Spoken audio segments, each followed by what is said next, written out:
Sa modernong panahon ng boxing, Japan ang nagsisilbing pinakamahirap na entablado para sa mga mandirigmang Pilipino. Dito tunay na nasusukat ang tapang at kakayahan sa lupaing kilala sa mabibigat na body shots, disiplinadong estilo at mga desisyong madalas pumapabor sa sariling bayan.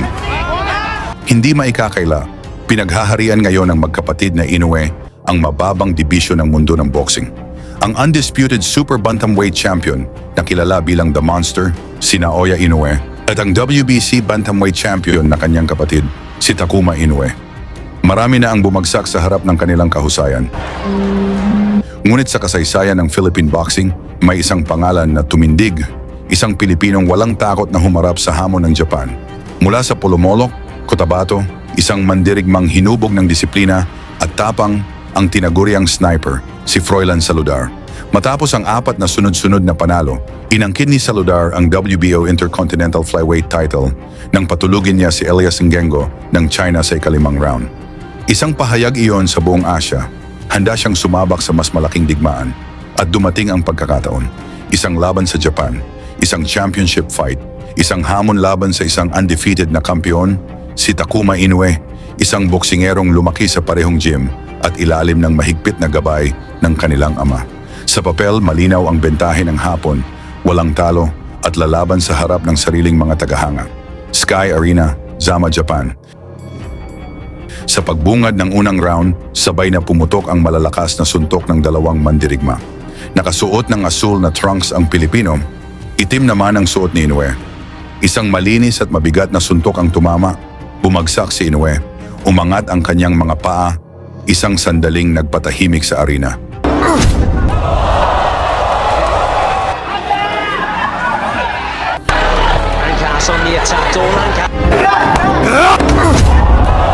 Ngunit siya'y tumayo at nagpatuloy ang laban.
Sa ikalawang round, sinubukan ng Hapon na bumawi.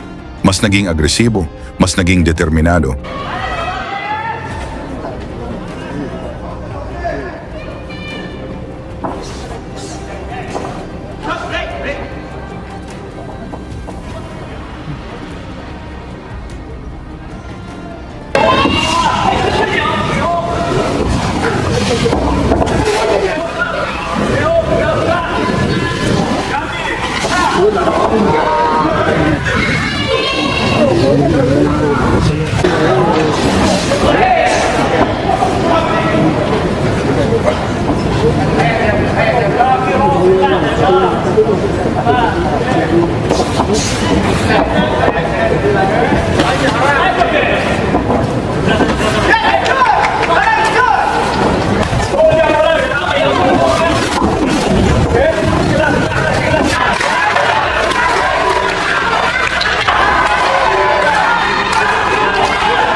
Habang lumalalim ang laban, umugong ang sigawan ng mga manonood, buong suporta para sa kanilang pambato. Ngunit nanatiling kalmado ang Pilipino. Hindi natinag, hindi umatras.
Mula sa magkasunod na kombinasyon ni Inoue, nahila nito ang ulo ng Pinoy, ngunit binilangan ito ng referee kahit hindi tinatamaan.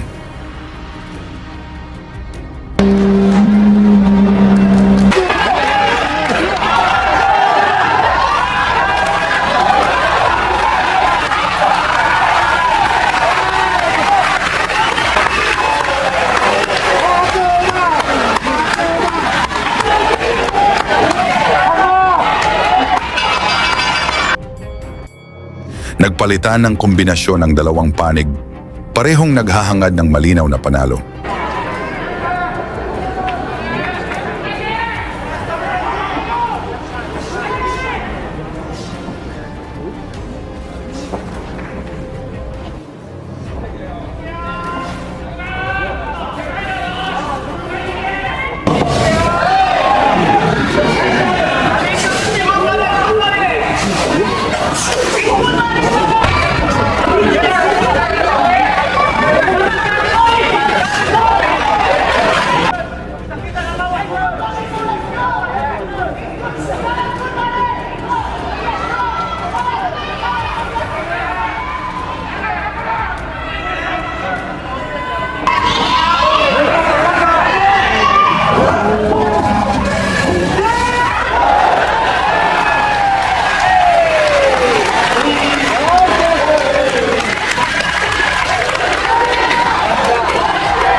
Binuhos na lahat ni Saludar dito sa final round upang pabagsakin si Inoue, ngunit nagpakita din ito ng tibay.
Pagkatapos ng mainit at dikit na sagupaan, pumasok ang desisyon ng mga hurado. 3 scorecards, isang resulta, unanimous decision, pabor sa Hapon, natalo sa puntos ang Pilipino. Ngunit ang tanong ay nananatili. Sino ang tunay na nanalo sa loob ng ring?